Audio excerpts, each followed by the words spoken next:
There are many kinds of foam, and some of them are amazing, like the beer foam, for example, especially when it's very cold, or the hydromassage foam, relaxing, comfortable, funny, or even soap bubbles that we used to make when we were a child, and that are nothing than bubbles of foam. However, sometimes foam can be nasty, unpleasant, or for sure not requested. And this is the case, for example, of foam in ceramic production that is usually considered as a problem, something to get rid of, and possibly very quickly, if you don't want to have problems along the production line, or if you want to avoid problems that may persist even after the firing process. Good. As you should understand, today we will talk about foaming phenomena, and more precisely about foaming phenomena within glaze suspensions, offering a short overview about the topic, also giving at the end some interesting tips on how to manage or even better to avoid it. I am Davide Trentini, and this is Apparently Invisible: Chemistry in Ceramics.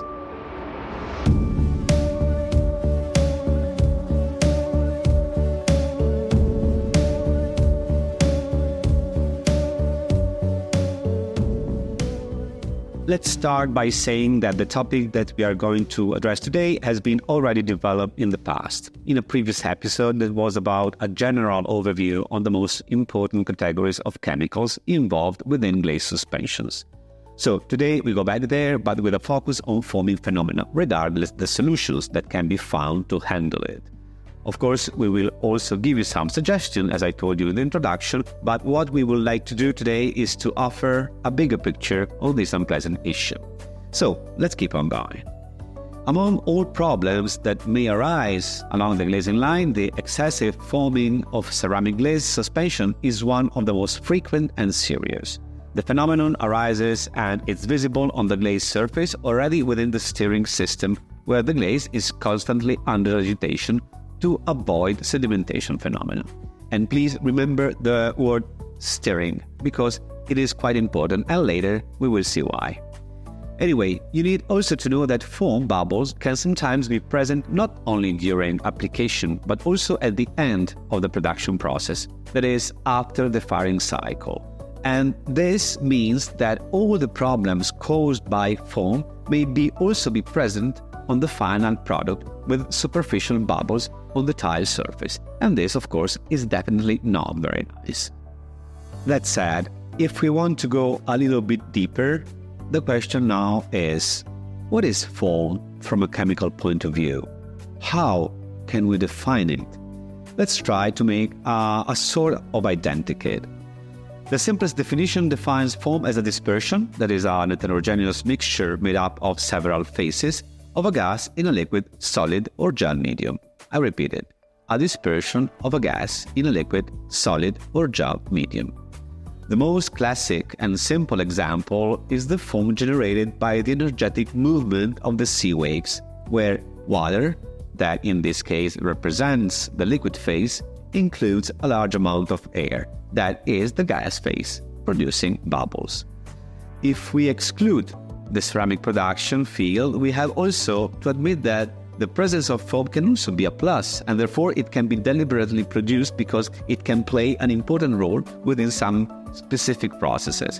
For example, it can be produced by direct insufflation of a gas at high pressures, or for example, through the use of special foaming agents. So, in all these cases, foam is very welcome. But there's more. I give you one more detail that surely most of you already know. There are both liquid foams, such as those used by fire extinguishers, and solid foams, such as polyurethane or polystyrene. In any case, in general, all foams are marked by, we could say, a messy structure made up of a variety of bubbles of different sizes. And after this short introduction, let's enter now the center of the subject, trying to make a list of the preconditions that can lead to the formation of foam within the glaze. As you can imagine, if you follow our podcast, these preconditions can be a lot, and also very different one from the other. Nevertheless, we surely can say that the most important or frequent are two. At least two are those that we want to point out today. The first precondition is the low viscosity of the glaze that makes the fluid more, we could say, susceptible to the movement of the water within the stirring tank. The second is the presence of high water amount. Why? Because a high water amount can promote or keep a high surface tension within the suspension that in turn may create problems with the degassing process that is fundamental to get rid of the foam with the explosion of the bubbles. So, if these are the most important preconditions, what can act as a trigger for the foam formation? Even in this case, there's a lot of different scenarios, but the most frequent are: first, the presence of inorganic raw materials that contain surfactants that usually come from previous processing technique of these raw materials, by producers of course. And second, the presence of chemicals marked by dispersion or wetting or binding actions and that are involved in the grinding process or added along the glazing line. Why do I say that?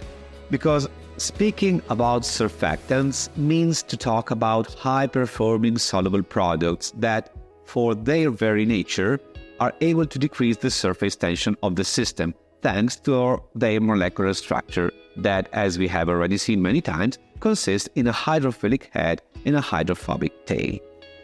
The decrease of the surface tension makes the production process easier, solving several problems, but in several cases, and this is the point, surfactants can be foamy and hard to control. Just to be clear, we must also say that in general, foaming phenomena can arise even without surfactants, of course, in case of, for example, molecules that act similarly to those of surfactants. And this is quite important to remember, especially when you are developing a new chemical or product for glaze suspension. You just have to pay attention to avoid, if possible, these kind of molecules.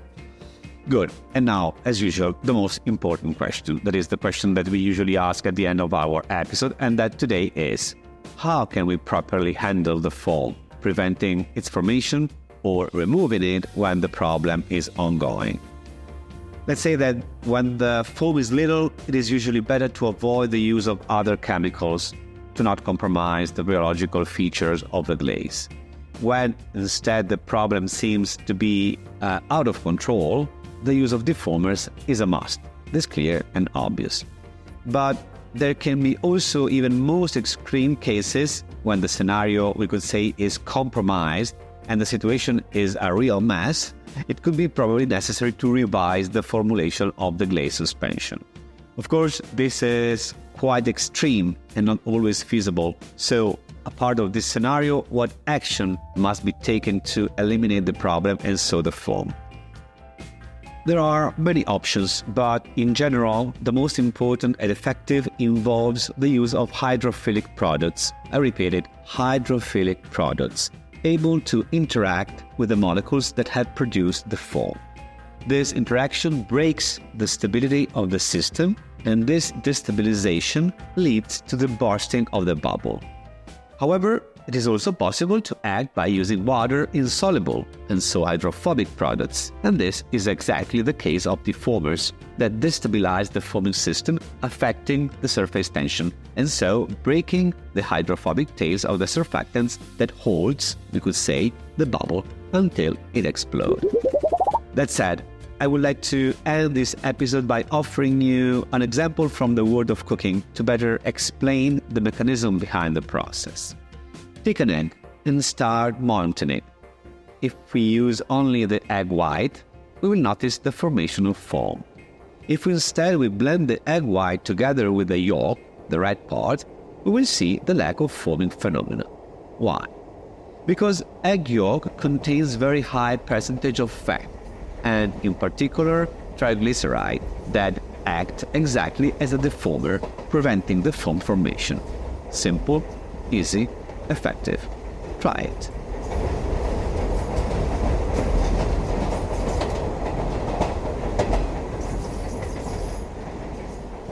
And between whites and yolk, we stop our episode on this imaginary table.